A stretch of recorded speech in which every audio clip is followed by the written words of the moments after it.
Aqui, nesse local, numa tarde quente do mês de abril de 1923, foram encontrados por alguns moradores aqui da região 8 homens caídos aqui, com os corpos totalmente ensanguentados. E o pior, eles haviam sido degolados. Conta a história que envolve o município aqui de Santo Augusto, que um senhor, um ex-escravo chamado Benedito de Castro, e algumas mulheres chegaram aqui na tarde deste dia e viram essa cena horrenda destes corpos, né? Alguns cachorros já estavam por aqui também, lambendo ou comendo até, né, esses que estavam aqui caídos. E aí então, Benedito de Castro e as mulheres, eles tinham encontrado também aqui próximo apenas uma vala. E aí então eles acabaram colocando, arrastando esses 8 homens mortos, degolados, dentro da vala, e simplesmente com as mãos mesmo, com o que eles puderam, eles revolveram terra em cima e acabaram então sepultando esses 8 homens. E não teve nenhuma celebração, apenas foi rezado aqui o terço das excelências, né, com essas pouquíssimas pessoas, e aí então, né, ficaram aqui nesse lugar, nesse espaço aqui, que depois então, mais tarde, daria origem, esse lugar, daria origem ao cemitério dos degolados.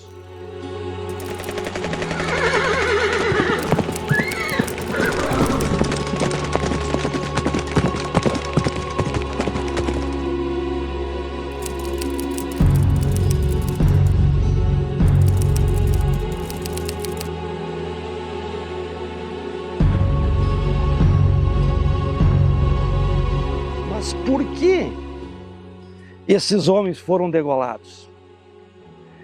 Porque aqui, também nessa região, passou a Revolução de 1923. A Revolução de 1923, ela foi a terceira revolução aonde o nosso estado, o Rio Grande do Sul, teve como palco. E a Revolução de 1923, alguns associam ela a uma outra revolução que teria acontecido no ano de 1893. Então, 1893, fazia poucos anos que a República fora proclamada no Brasil. E aqui no nosso estado, no Rio Grande do Sul, formou-se um partido muito forte, chamado de Partido Republicano Rio-Grandense. Mas rivalizava com o Partido Republicano Rio-Grandense um outro partido chamado Partido Federalista. Então, a Revolução de 1893, também chamada de a Revolta da Degola, ela opôs naquela época dois grupos políticos, né, o Partido Republicano e o Partido Federalista. O Partido Republicano Rio-Grandense era liderado por Júlio de Castilhos, que hoje dá nome à cidade, dá nome a bairros, dá nome a escolas. Então, de um lado estava Júlio de Castilhos e do outro lado, pelo Partido Federalista, estava então Gaspar Silveira Martins. E aí então a primeira revolta, que podemos dizer assim, a de 1893, ela opôs esses dois grupos políticos, claro que numa luta pelo poder, após a proclamação da República. Naquela época, nessa Revolução de 1893, já surgiram alguns nomes. Por exemplo, quem apoiava o Júlio de Castilhos, quem apoiava o Partido Republicano, ele era conhecido como pica-paus. Quem apoiava os federalistas, o Gaspar Silveira Martins, eles ficaram conhecidos como maragatos. Bom, mas essa revolução, então, ela durou de 1893 a 1895 e ela se encerrou com a vitória do Partido Republicano Rio-Grandense. E aí então nós tivemos uma sucessão de presidentes do Partido Republicano Rio-Grandense. Bom, mas vamos chegar a 1923. Em 1923, aconteceu a quinta eleição onde houve a vitória de Borges de Medeiros. Naquela época, os governadores de estado, na época chamados de presidentes do estado, eles podiam participar de quantas eleições quisessem. E o Borges de Medeiros, um sucessor do Júlio de Castilhos, do Partido Republicano Rio-Grandense, concorreu às eleições e venceu pela quinta vez. Só que a oposição, ela deu em grito. Ela alegou, e talvez até com uma certa veracidade, ela alegou assim uma fraude eleitoral muito grande. Mas, contando lá os votos, o Borges de Medeiros foi o vencedor. E aí então novamente se levanta, né, contrário à quinta eleição do Borges de Medeiros, se levanta de novo o Partido Federalista. Nessa época, então, liderado por um político também muito conhecido, também no nosso estado, chamado Assis Brasil. E aí, então, em cima dessa vitória, em cima dessa negativa de aceitar a quinta candidatura, o quinto mandato do Borges de Medeiros, então, que acontece, então, a Revolução de 1923. E a Revolução de 1923, ela passou por várias das nossas regiões aqui no estado. Tivemos grandes conflitos aqui no norte do estado, tivemos conflitos na fronteira também, sérios conflitos, e ela passou aqui também, então, por Santo Augusto. Quando inicia a Revolução de 1923, ficou muito conhecidos aqui, nessa parte do nosso estado, alguns piquetes. Então havia piquetes de maragatos e havia piquetes também de chimangos, porque agora, em 1923, eles não eram mais chamados de pica-paus. Quem estava no governo, Borges de Medeiros, o Partido Republicano Rio-Grandense, ele recebeu um outro apelido, de chimangos. Então, por isso que a Revolução de 1923, ela também é conhecida como a Revolta dos Chimangos contra os Maragatos. E aqui, então, passaram por aqui vários piquetes, Então teve o piquete dos Marianos, teve o piquete dos Miquelinos e teve o piquete do Cardoso, que eles eram maragatos. Quer dizer, eles eram supostamente apoiadores do Assis Brasil. Então, eles faziam oposição ao governo do Borges de Medeiros. Mas havia também alguns piquetes aqui, que eram dos chimangos, eram aqueles que apoiavam o governo. Havia o piquete do Major Câncio e havia também o piquete dos Lifonsos. Então, eram grupos que armados, não oficiais, claro que não, mas que andaram circulando aí por essa região, Cerro Largo, aqui mesmo, porque naquela época ainda Santo Augusto não existia como município, mas a principal cidade aqui ao norte era Palmeira das Missões. Então esses grupos, eles andavam por aí. Mas a pergunta é, qual era o interesse desses piquetes? Era um interesse político? Eu digo que não.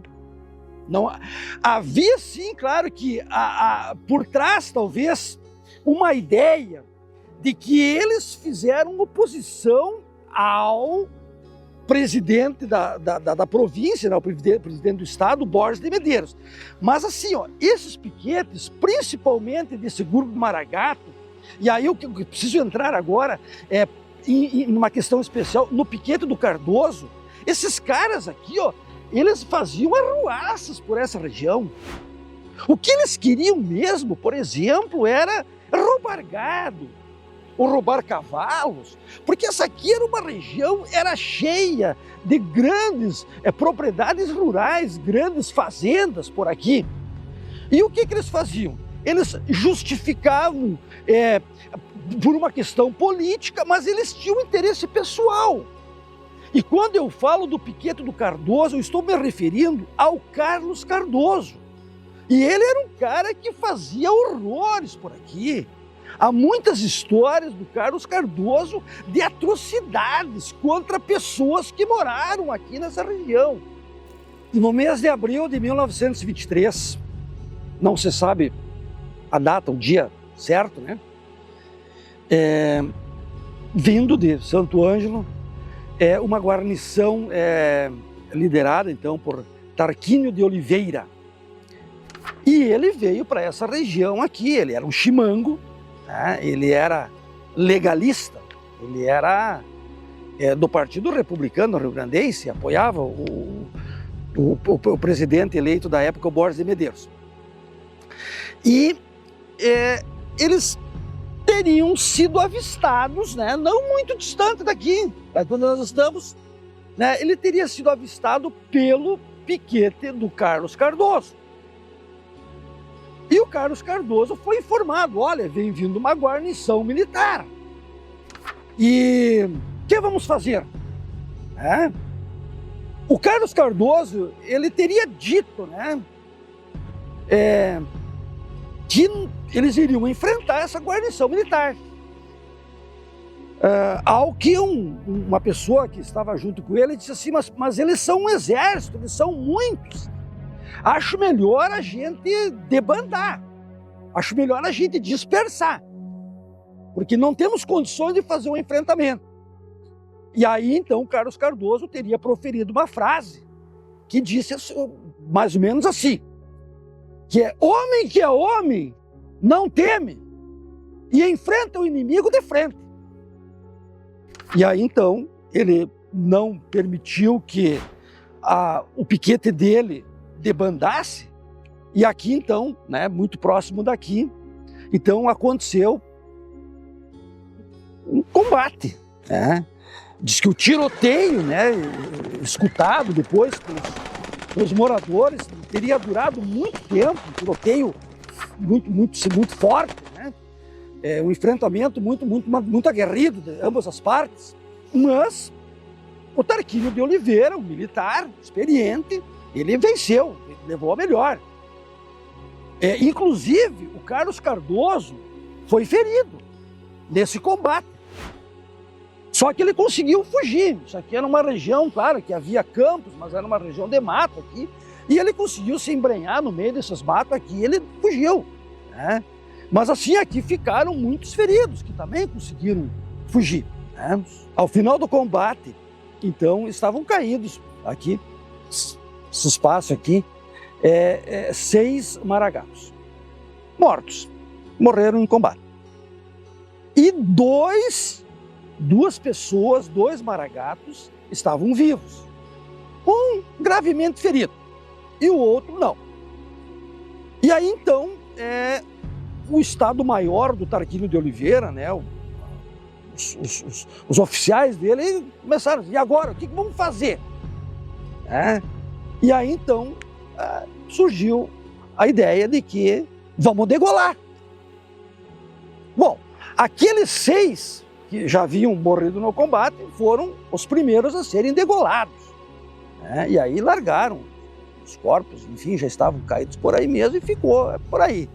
Só que 2 estavam vivos ainda, né? E aí vem agora a parte mais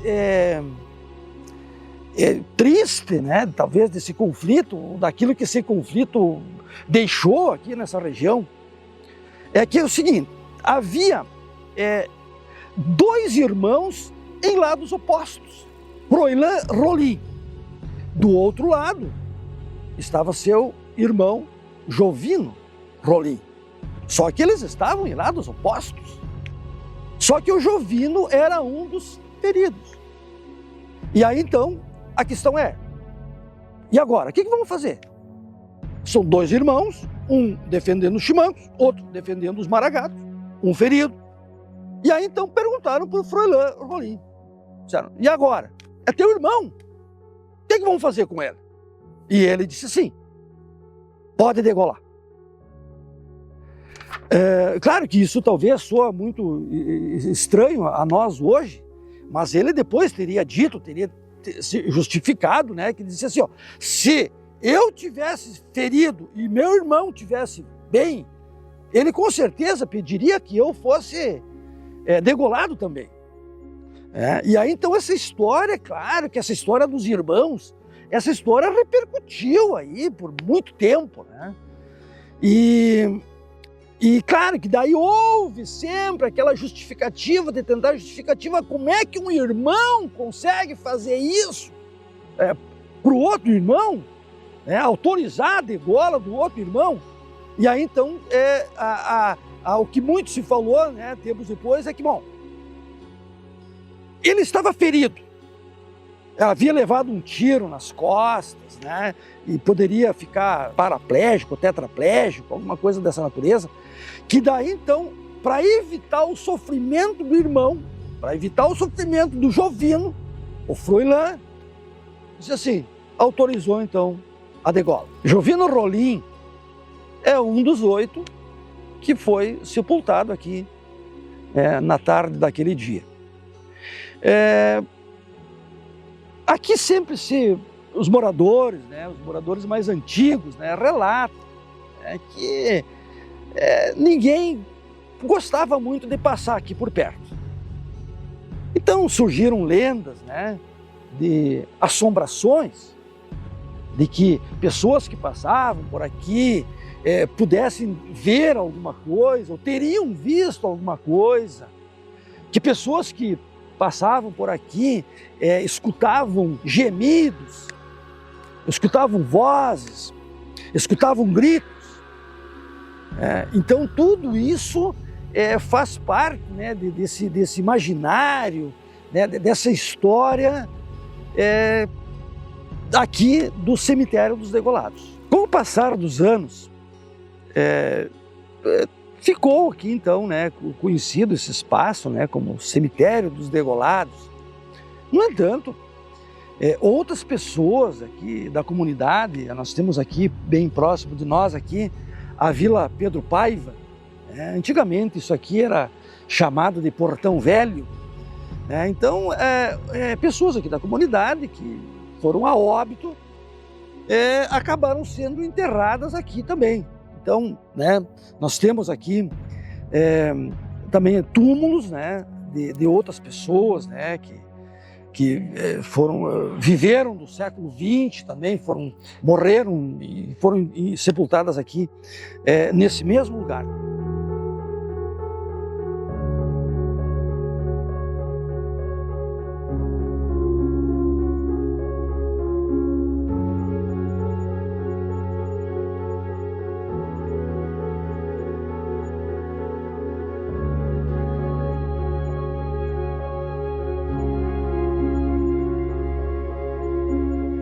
Em 1989, o cemitério dos Degolados foi reconhecido por lei como marco histórico municipal, através da lei de número 844. E também foi incluído na Rota do Yucumã, que mapeia locais históricos e turísticos da região. Em 2015, o cemitério foi revitalizado, recebeu placas informativas e sinalização, tornou-se um memorial oficial, visitado por moradores, estudantes e pesquisadores. O episódio do Cemitério dos Degolados é uma síntese de tudo que foi a Revolução de 1923. Uma guerra política que rompeu laços familiares, destruiu comunidades e deixou cicatrizes profundas na sociedade gaúcha. Hoje, o Memorial dos Degolados não é apenas um marco físico.